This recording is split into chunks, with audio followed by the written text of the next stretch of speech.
A plane crashes in India. 242 people on board. Men, women, children. Families texting final goodbyes.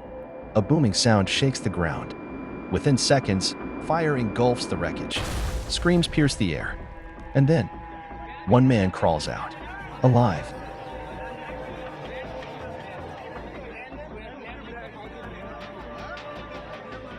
One survivor, scorched, shaking, but alive. News spreads fast. More than 240 people died today after a London-bound Air India flight crashed just moments after takeoff. All but one of the 242 people on board reportedly perished. Well, the sole survivor of the crash, who is a British national of Indian origin, is in the civil hospital of Meghaninagar, Ahmedabad. The India correspondent spoke to him a short while ago. Indian media calls it a miracle. CNN, BBC, Al Jazeera, they all want the exclusive. The world leans in to hear his story. But now, pause. Look past the smoke, past the headlines, and ask yourself, what if this wasn't India? What if this was Africa? And the only survivor was a young African man? Would the world still care? Would the media still chase him? Would he be protected, honored, or quietly blamed? Would they call it divine? Or label him dangerous? Because in many parts of Africa, surviving a disaster doesn't mean you're safe. It often means you're next in line for suspicion, surveillance, or silence. And that leads us to a much bigger question. What kind of African leader would protect that man? What kind of African system would fight for him? Enter Captain Ibrahim Traoré, a soldier of the people, a protector of minds, not just borders. A man some call Africa's last defense for truth. Today, we explore what would happen if that crash survivor was one of our own. A thinker, a fighter, a rebel, someone like Maxwell Chikumbutso, or even you. And most importantly, what would Captain Traore do? Welcome to Win Africa, where African stories get the justice they deserve.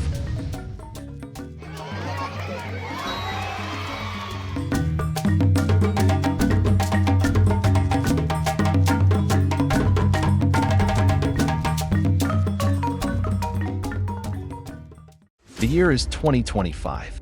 A domestic plane departs from Abuja, Nigeria, heading to Accra, Ghana. On board, 146 passengers. A mix of traders, engineers, and one unknown inventor. An African man carrying something that could change the future. Minutes after takeoff, disaster strikes. The plane crashes outside a remote village in Benin. Villagers rush in. Emergency services delay for hours. Mobile footage goes viral. Screaming, flames, bodies. And then one man survives. Bruised, coughing, but alive. But he's not just any man. He's Maxwell Chikumbutso, a little-known inventor working on a free energy engine, a device that could power cars and homes without fuel, the kind of technology that threatens global oil profits and exposes systems designed to keep Africa dependent.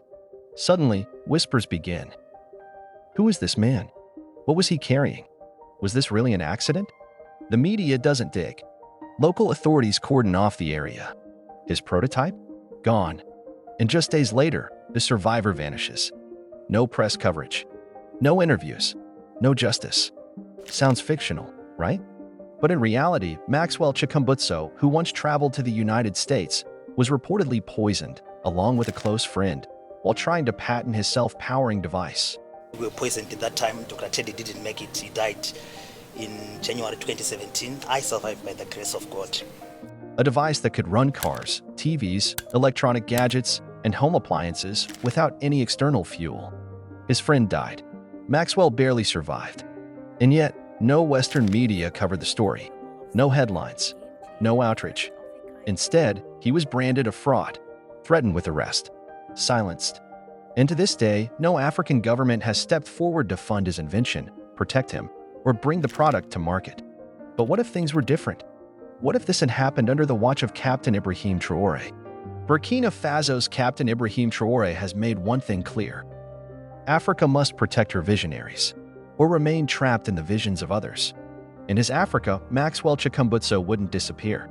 He'd be guarded like a national treasure. Helicopters would arrive not just to rescue him, but to protect what he survived for. He'd be taken to a secure innovation center, given full access to labs, scientists, and security. not questioned, but listened to. And if foreign interests tried to interfere, Captain Traore has already warned. We are no longer colonies. We are nations. Our minds are ours. In Traore's Africa, survival would not be a risk. It would be the beginning of purpose. Because to him, an African with an idea is more valuable than any oil or mineral. And he's proven it. Under Traore's leadership, Burkina Faso has started producing homegrown vehicles, including electric cars. Local manufacturing of weapons to defend against terrorism has ramped up. Factories and innovation hubs are springing up, not imported, but built by Africans for Africans. Why? Because Traore doesn't hesitate when he sees potential in an African mind. So, that is why I say I invite people to change their mindset. Believe in yourselves. It is possible. There are many challenges. There are many challenges. There are many things to accomplish. Just now, He's spoken publicly about his love for innovation, urging young Africans to dream bigger than the world expects and to build like the West, but without waiting for the West. In his eyes, the future is not something Africa must import. It's something Africa must create. The internet is flooded with reports about the sole survivor of the crash, Viswash Kumar Ramesh. He was seated in 11A, right next to the emergency exit on the Dreamliner. A 40-year-old British national of Indian origin, Ramesh had boarded flight AI171 with no idea that he'd soon become the center of a global miracle. When the plane broke apart midair and slammed into the ground, fire spread almost instantly. Metal twisted, screams echoed, and in that chaos, something remarkable happened. Ramesh's seat, located near a structurally reinforced section of the plane, withstood just enough impact to give him a fighting chance. As the fuselage tore open, the door beside him dislodged, creating a narrow gap. Still strapped in, dazed but conscious, he realized something unthinkable. He was alive. Instinct took over. He unbuckled himself, crawled through the opening with smoke thickening around him, and stumbled into daylight, barely seconds before the wreckage was swallowed by flames. Behind him, the plane exploded. Later, shaken but breathing, he said simply, "I just walked out. I opened my eyes, realized I was alive, tried to unbuckle, and I was able to get out. A moment longer, and he wouldn't have made it." How did you manage to escape? Did you pull the emergency doors? No. Emergency door is broken. Yeah. My seat is broken. Yeah. Then I see the pace little bit. Yeah. Then I will try to come out. Okay. Yeah, that's why. Did the aircraft catch fire before you came out? Yes, Okay. little bit fire. After me, I'm out. Then blast. So, did anybody help you, or you after that you came out on your own? How did you jump from the aircraft? I'm not jumping. Okay. I just walk out, innit? Okay. Then ambulance coming in. You did walk out on the building, or No, in floor. on the floor? Yes. Inside the aeroplane. Only there. Yeah. Experts call it a miracle. But for Viswash Kumar Ramesh, it was survival, raw, improbable, and real. Congratulatory messages are pouring in. World leaders are traveling to meet him. Journalists are lining up for exclusive interviews. His face is everywhere. Updates unfold by the hour. But the question remains, what if he were African?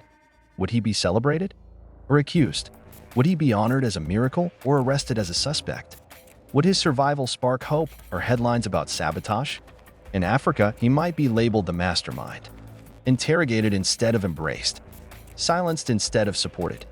Footage from the crash site reveals a chilling scene. The plane exploded just moments after impact. Fire and wreckage consumed everything.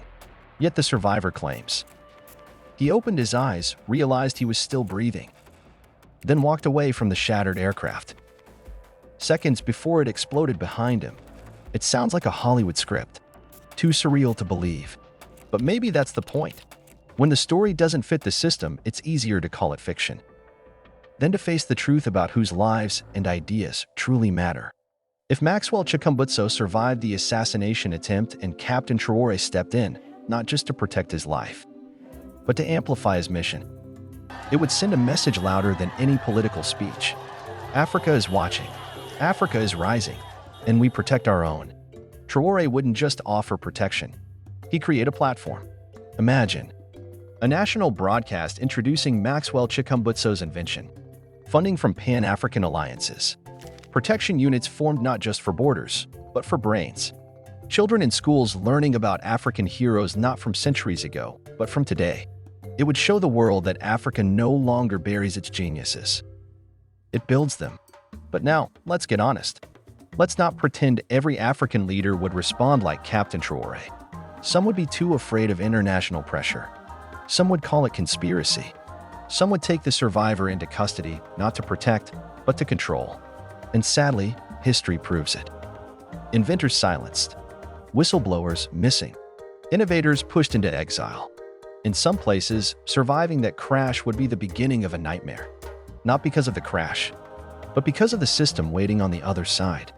A visionary in the wrong country is treated like a criminal. But under Traore, survival would mean awakening.